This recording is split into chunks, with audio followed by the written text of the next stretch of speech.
Good morning दोस्तों, कैसे हो आप? आई होप सब मस्त होंगे, स्वस्थ होंगे।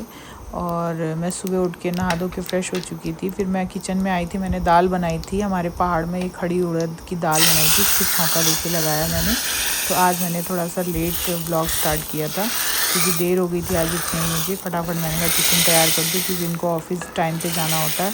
फिर मैंने फटाफट टिफ़िन तैयार करा। देखिए इनके टिफ़िन में है ये दाल, इसके ऊपर मैंने देसी घी डाला घर का बना हुआ, और ये चावल है और ये सैलेड है। सैलेड के ऊपर मैंने चटनी डाल दी थी, टमाटर और उसकी। फिर उतनी देर में कूड़े वाला आ गया था। फिर मैं कूड़ा फेंकने के लिए नीचे गई, दे आई थी। और मैं ऊपर से वही देख रही थी कि ये फेंक के डिब्बा रख दे, क्योंकि डिब्बा फिर कहीं इधर उधर हो जाता है। फिर मैं उठा लाऊंगी। तब मैं ऊपर से देख रही थी ये फेंक रही थी, ये चली जा रही थी, तो वो गाड़ी वाली आगे जा रही थी, इसके पीछे पीछे जा रही थी। फिर ये आए थे, अपना हेलमेट भूल गए थे और डिब्बा भी ले आए थे डस्टबिन वाला। फिर मैंने हेलमेट इनको दिया। फिर उसके बाद ये जाने लगे ऑफ़िस के लिए। और ये देखिए जब निकल रहे थे तो मम्मी वहीं पर खड़ी थी, मेरी सासू माँ। और इन्होंने फिर मुझे बाय किया। फिर बाय करने के बाद मैं अंदर रूम में आई। इनके जाने के बाद ही मैं रूम की सब डस्टिंग वस्टिंग अच्छे से करती हूँ, आधे घंटे बाद, क्योंकि सुबह के टाइम बहुत ज़्यादा हड़बड़ हड़बड़ रहता है और फिर गंदा फिर हो जाता है। तो फिर मैंने फटाफट झाड़ू वाड़ू लगाया। मैं उसके बाद फटाफट मैंने पोछा ओछा मारा, रूम को पूरा क्लीन किया। आज थोड़ा डीप क्लीन किया था, बहुत दिन से ऐसे ही बड़ा बड़ा कर रही थी। आज मैंने थोड़ा डीप अंदर अंदर कोने कोने तक किया था। फिर उसके बाद मुझे कपड़े भी थोड़े धोने थे, इनके भी कपड़े रखे हुए थे। मैंने कहा चलो कपड़े भी आज वॉश कर देती हूँ। फिर फटाफट मैंने कपड़े ले गई थी वॉशरूम में, अपने भी थे और थोड़े इन मेरे हस्बैंड के भी थे। तो मैंने कहा इनको हाथ से ही धो देती हूँ, आज मशीन नहीं लगाती, क्योंकि ज़्यादा थे नहीं, 2-4 ही कपड़े थे। तो मैंने फटाफट हाथ से ही वॉश कर दिया था, हाथ से ही फटाफट धो दिया।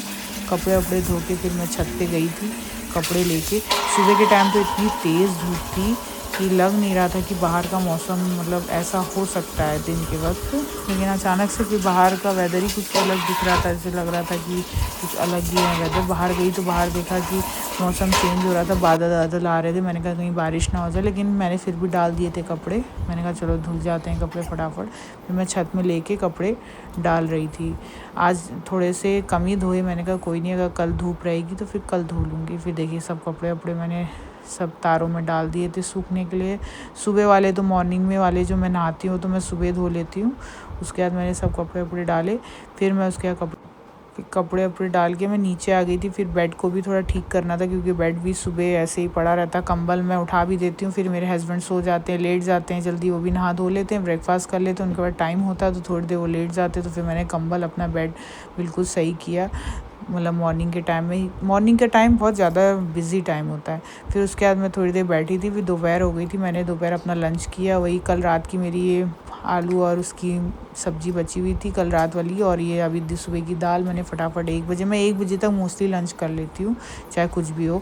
फिर उसके बाद मैं ऊपर आई किचन में तो देखा मौसम और चेंज हो गया। बादल इतने मतलब ज़्यादा आ गए थे कि लग रहा था कि बारिश हो ना जाए। मैंने कहा कहीं बारिश होना है, लेकिन हुई नहीं बारिश। शाम तक ऐसा ही रहा मौसम, लेकिन अच्छा था, गर्मी भी बहुत पड़ने लगी थी। फिर शाम को मैं किचन में आई, फटाफट मैंने आटा गूँधा क्योंकि टाइम हो ही गया था शाम का। फिर एक उसमें मैंने चाय चढ़ाई, तब तक मैंने आटा गूँध के रख दिया, क्योंकि आटा पहले से गूँध दो तो सेट हो जाता। फिर मैंने चाय वाय बनाई। फिर इधर दूध उबल रहा था, मैंने दूध बॉईल किया। फिर उसके बाद मैंने अपनी चाय निकाली, चाय पी।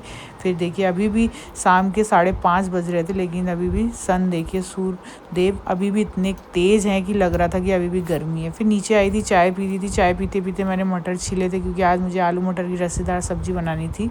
तो पहले मैंने अपनी मम्मी से फ़ोन पे बात की थी, फिर मैंने आलू मटर की रसेदार सब्ज़ी के लिए आलू छिल के रख लिए थे, और पूरे छिल लिए थे, क्योंकि फिर बार बार छिलो तो बड़ा दिक्कत होता है, इसलिए एक बार छिल लो। और साथ में चाय भी पी रही थी। फिर ऊपर आई थी, अपनी प्याज को कटिंग करी, चॉप किया कि मतलब तैयार किया, आलू काट किए। फिर उसके बाद फटाफट मैंने आलू और मटर की रसेदार सब्ज़ी बनाई बढ़िया से। फिर मेरे बर्तन पड़े हुए थे थोड़े, मैंने कहा बर्तन भी धो लूँ, क्योंकि एक साथ बर्तन बहुत हो जाते हैं तो हाथ में भी दर्द होने लगता है। तो मैंने कहा जितने हैं उतने पहले धो लो, फिर जो और हो जाते हैं फिर धो लो। इससे क्या होता है कि फटाफट आपका काम भी सही रहता है और वहाँ पर सफाई भी रहती है। और जितना साफ़ रहे किचन उतना अच्छा लगता है खाना बनाने में, क्योंकि अगर उधर ही बर्तन, उधर ही ये उधर वो, तो बहुत अजीब सा लगता है। फिर मैं बर्तन धो के नीचे आई थी, तो मेरी सासू माँ मंदिर में बैठ के भजन गा रही थी, आपको सुनाई दे रहा होगा। वो बैठी हुई थी, उनका शाम का है कि आधा एक घंटा भजन गाती हैं वो, उनका है। और इस उम्र में यही करता भी है इंसान, और क्या करेगा। फिर उसके बाद मैंने फटाफट रोटी बनाई, ये इन्होंने फ़ोन कर दिया था, इन्होंने कहा मैं निकल रहा हूँ, तो मैंने कहा चलो ठीक है, ये पहुँच जाएंगे 5-10 मिनट तक, तब तक मैं रोटी वोटी बना लूँ, क्योंकि फ़ोन आ जाता तो फटाफट बन जाती, नहीं तो बाद में फिर ये आए फिर बनाओ, बहुत टाइम हो जाता और डिनर में लेट हो जाता है। फिर हम दोनों ने देखिए डिनर किया था और ये मेरे साथ मजाक कर रहे थे, मैं इनसे पूछी थी कैसा लगा, तो ये हंसी ब्लॉग में बोल आज हमने बनाया था आलू मटर की रसीदार सब्जी कर रहे थे। सो और कैसा साथ लगा में आपको ब्लॉग बताइएगा जरूर। मिलते हैं नेक्स्ट ब्लॉग में, बाय बाय।